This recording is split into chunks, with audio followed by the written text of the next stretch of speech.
Last episode, we were molested by Metroids and a massive queen who spurted them all out. This time, we are going to find some answers in my Metroid Other M Let's Play. I'm DeoGenZ. I was pissed off at that queen, and unfortunately, I was more pissed off at the controls because they were frustrating to focus on Metroids without being attacked. Not so good for the game. Don't come any closer!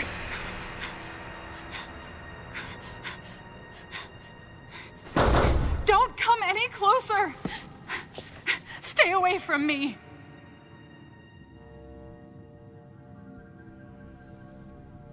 Easy. I won't come any closer until you say so. My name is Samus. I'm an independent bounty hunter. I know the situation here and I know how you must feel. I'm here to secure your safety.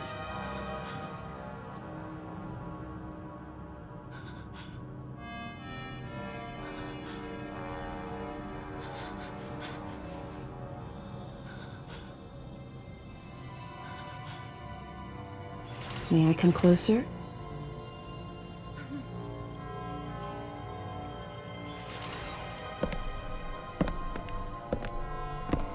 What's your role at this facility? I'm responsible for all operations. My name is Madeline Bergman. Wait a minute.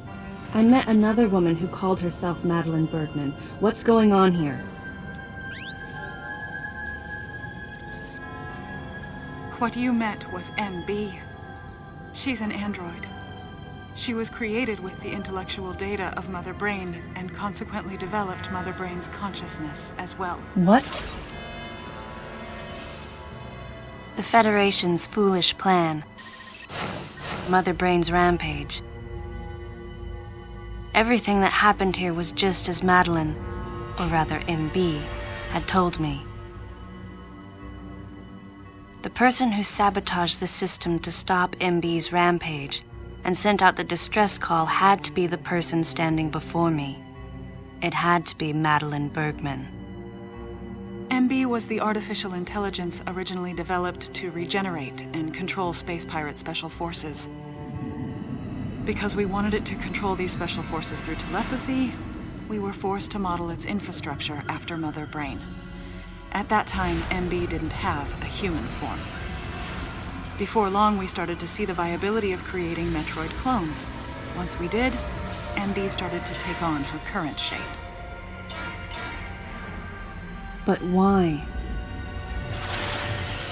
Because we needed the first Metroid hatchling to recognize MB as its mother, she had to take on the form of a living thing. With that as our theoretical basis, we were able to create the ideal relationship with the Metroid. One that wasn't based on dominance or control. I remembered the baby hatching before my eyes.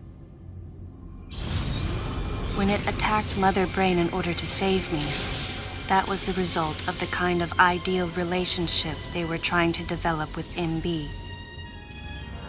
They found the perfect means of control and started propagating Metroids in Sector 0.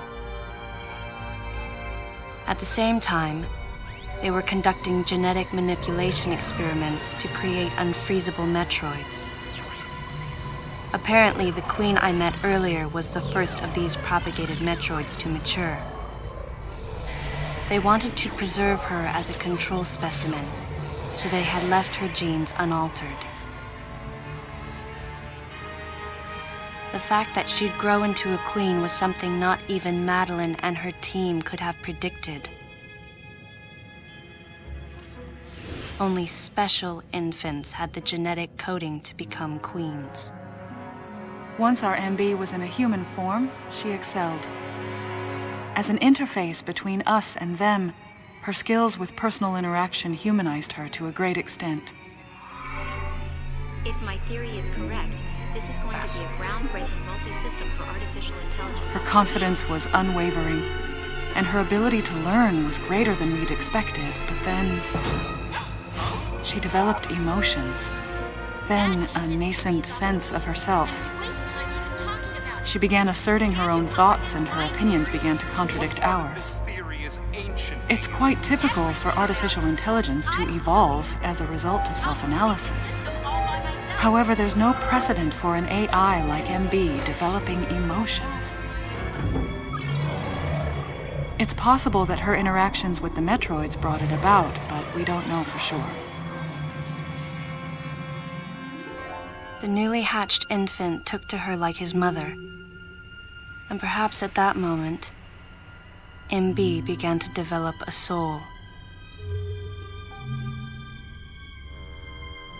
It was all conjecture, but the idea wouldn't leave my mind. And that was when we decided to alter her AI program. A human-like existence, but one without feelings.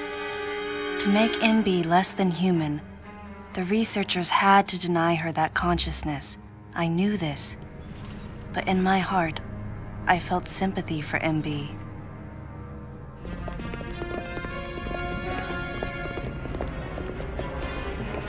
On the day we were going to alter MB's program,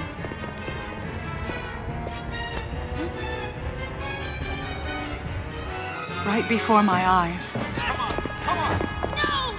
I watched her being restrained. Stop! What are you doing to her? These orders are from above. Take her away. Wait! She reached out to me and asked Calm me down. for help, but there was nothing I could do. What's happening? My presence that day caused a disturbing reaction in her.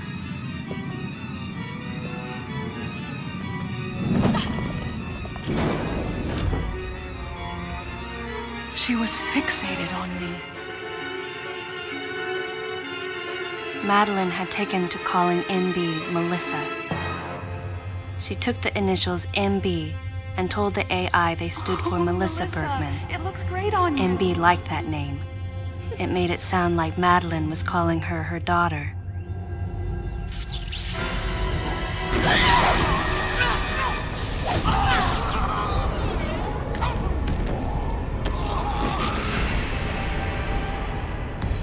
Once she felt abandoned and hunted by that same Madeline, MB telepathically commanded the special forces to revolt.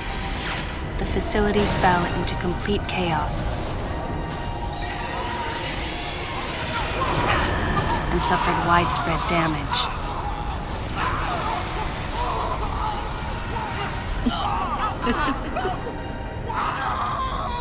MB was trying to get revenge on the Federation Army. And on us. It's possible all humans have become the target of her hatred. With the space pirates under her control, she was able to propagate the Metroids in Sector 0, even creating a Queen Metroid. She was well armed and planning her attack on the Galactic Federation. But Adam and I crushed her plan completely.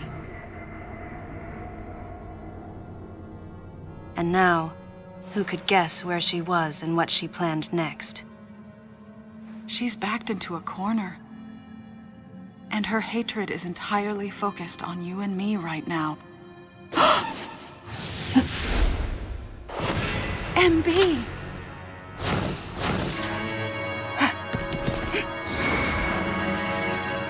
Wait, MB, calm down. Please listen. Madeline, step back! We were wrong. It's all over. Madeline! I was not wrong. The humans were foolish, and I was forced to bring judgment on them. And yet, because of you, I failed. You must understand the weight of your crime. You must pay the price for what you've done. Please, MB. We have to get past this. No. You will all be judged. It's okay now. I won't ever fail you again. I promise. I'm so sorry. Melissa. Oh, Melissa, it looks great on you. That's your name.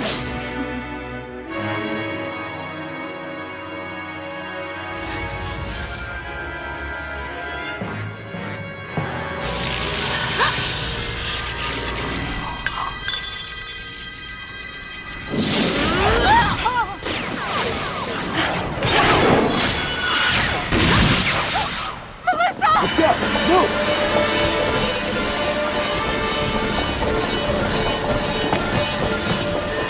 Don't move!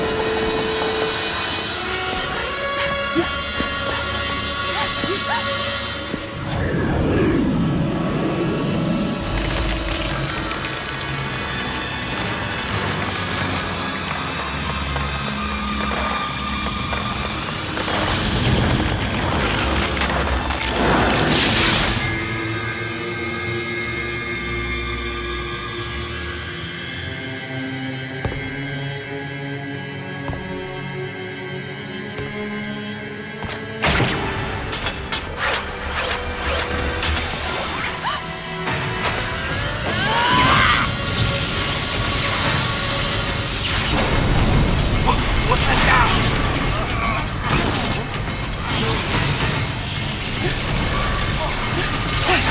There! Over there!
Madeline, stay close to me!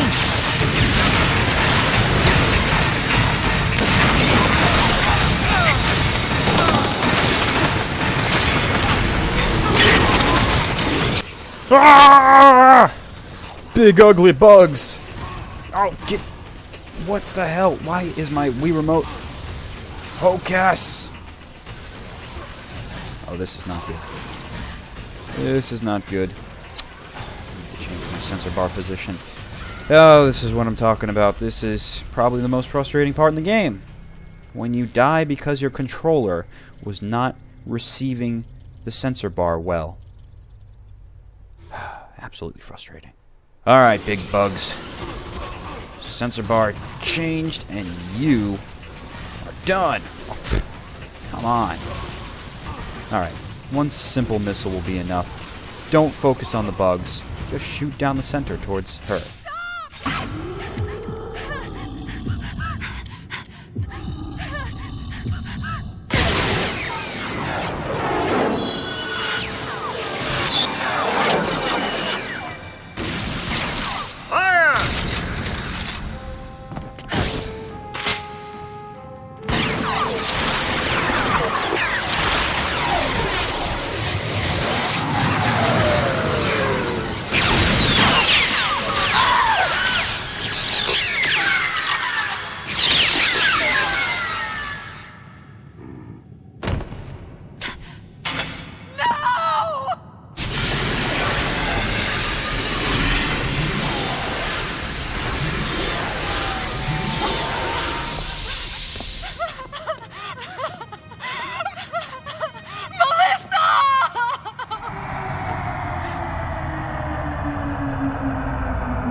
Stop! Don't move!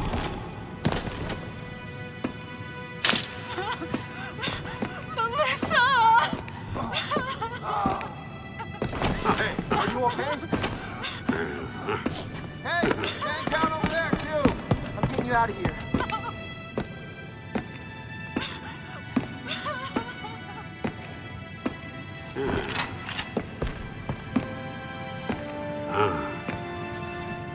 So, Miss Aaron, I heard what happened. You performed admirably. You can leave the rest to us.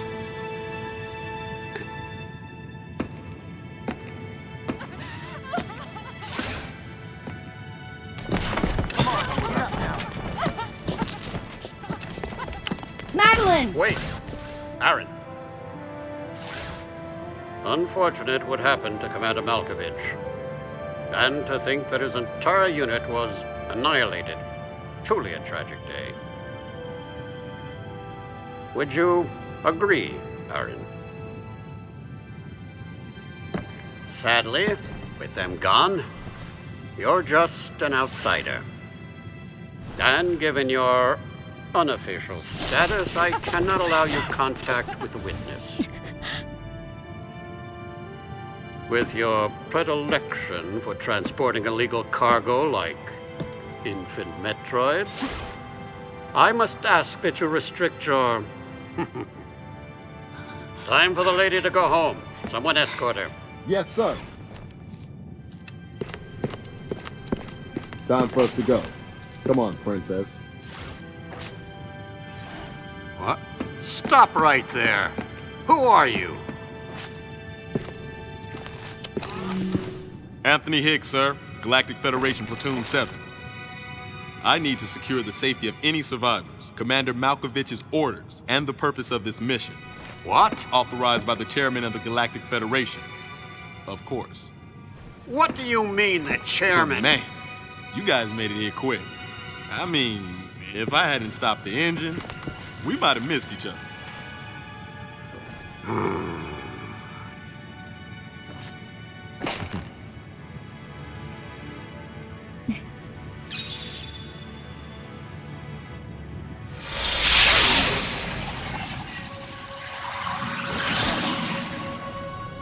Crazy.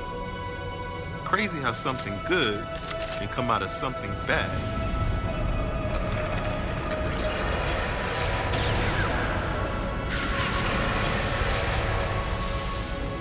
Whoa.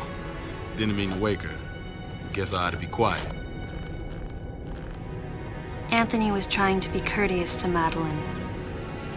She was exhausted and had only just fallen asleep. She needed the rest. She had a lot of explaining to do once she got to Galactic Federation headquarters. For herself. And for Melissa. Still can't get my head around it. What a crazy mission.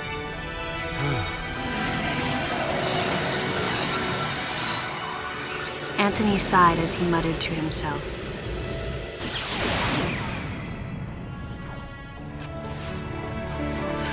What would have happened if we hadn't been called there? Might the furious MB have attacked the Galactic Federation and brought about its utter destruction? Melissa wasn't insane, no. One day, a consciousness simply bloomed within her. And those that caused it to bloom, the humans, called it insanity. I was the insane one. That was what Madeline muttered softly as she sank into sleep. The selfish conceits of humans drove MB to violence. It was their distorted perceptions and greed that awoke such fury in the fledgling girl's heart. Her thought was to punish the foolish and conceited. But MB could not complete her mission. As Melissa, she was defeated.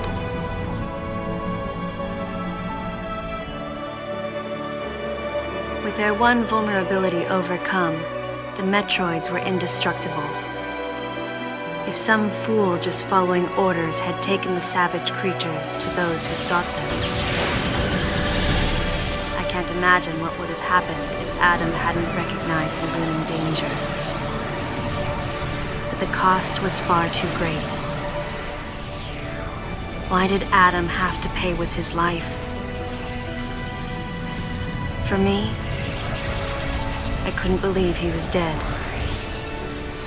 For the first time, I questioned his choice.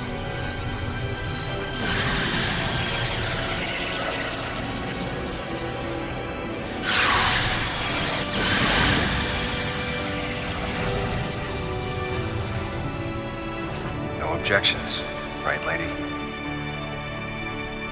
I heard Adam's voice in my head.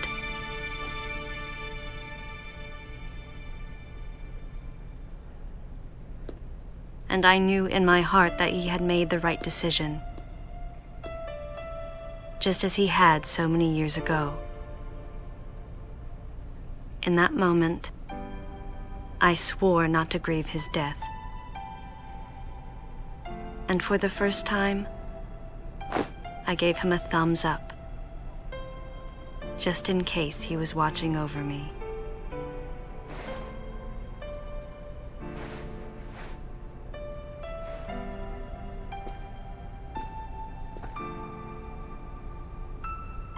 His amused expression looked as though he wanted to say something.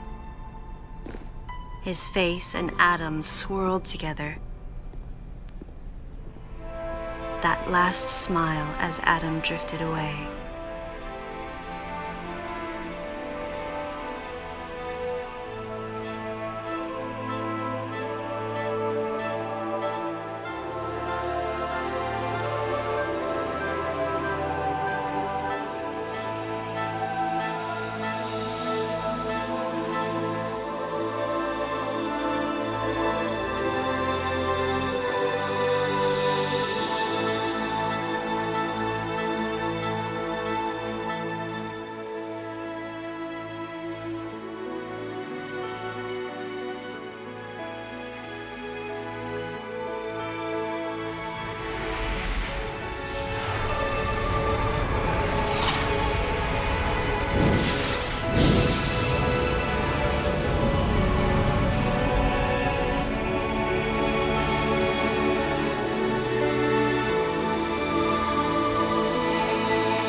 Well, friends, that was Metroid Other M on Wii. Pretty badass game, I will say that. The visuals were stunning, probably the best I've seen on Wii, up there on the level of Galaxy, much more cinematic, of course, than Galaxy. The monsters that we faced during this game, very epic, quite memorable. I'd love to see them come back at some form in a new Smash Bros. Game. The main problem I had with this game, the main two problems I had with this game, the cinematic nature of it, it was excellent, and I loved seeing all these well-rendered cutscenes. I love cutscenes, but I almost felt at some point that most of the game was cutscenes almost, and I was just moving Samus back and forth between them, between the various cutscenes. And the thing I disliked most about the cutscenes was the voice acting. Samus has been known throughout Nintendo history not to speak, and even if this is what the developers had intended her to sound like, it just seemed really banal to me. It sounded like whoever the voice actor was didn't give it her all. She sounded monotoned throughout the entire game. It's one thing to have an epic voice of speculation, contemplating the dark nature of the bottle ship. But it's a completely different story when this is your voice, and I wonder where Ridley went. I will miss Anthony. Yes, I am a robot too inside. I love Samus, and it kinda really put a bad image on her for me. I'd much rather imagine her not speaking, and just speaking more with her actions than words. I don't know what I would want her voice to sound like. Truly, I couldn't picture it, but I could tell you what it wouldn't be. That voice actor. And also, the biggest problem with the gameplay was switching back and forth to first person. It was an interesting idea, but it was difficult to do during boss battles, and I ended up losing more lives most of the time to my controller than I did the actual bosses. The bosses were pretty much a cakewalk, I felt. They weren't too difficult. You could usually locate their weak spot immediately by either firing missiles or plasma beams, and once you got the idea, it was good. But switching back and forth into first person was kinda sloppy. It was a shame because cool idea, very interesting perspective to go in between a classic 3D platformer and first person that didn't really move, which was interesting. It was cool. It was different, but unfortunately it wasn't executed perfectly because so many times I had frustrations with my sensor bar. Just relocating it ended up relinquishing me a win for whatever boss I was facing. And that shouldn't be. The position of my sensor bar really shouldn't matter. Yes, it's in a good spot, but I have to reconfigure every time I want to play this game? Yeah, no thanks. Just keep me in third person. The fact that I couldn't shoot missiles in third person also was frustrating. But I mean, looking at the credits here, this was probably the closest thing to a Metroid movie that we're ever going to get. And that's cool. I appreciate that. But again, it was a shame that Samus had to speak. It felt almost as though the developers got lazy, in a way. Because they had been portraying Samus' story, I thought masterfully, throughout the Prime series, through scanning, and through cutscenes and other hints towards things. And Samus didn't need to say a word. Did this have to be so heavily dialogued? I'm not sure. Comment below. I don't think it needed it. Yes, Samus was engaged directly by her comrades, but I felt as though there was a better way for her to go about how she was feeling. I wish they would have based it off of pure emotion and not boring voice acting. That was probably the biggest thing that irked me about this game. Another thing with it being so easy, you can get through this game relatively quickly. If you want a harder mode, then you have to collect every single item, and then it will be unlocked. But there's no way to do that for now, because I didn't do that in a long shot. I missed most items. Overall, great game. I did enjoy it. For as many gripes I had with it, I just wish that Samus didn't speak. So please, Nintendo and Team Ninja, take that as a hint for the future. Ultimately, the decision was made to destroy the bottle ship. A mission that will most likely be carried out in the next day or two. I'm heading toward the bottle ship now. I'm going to rescue something that was left there. Something that can't be replaced.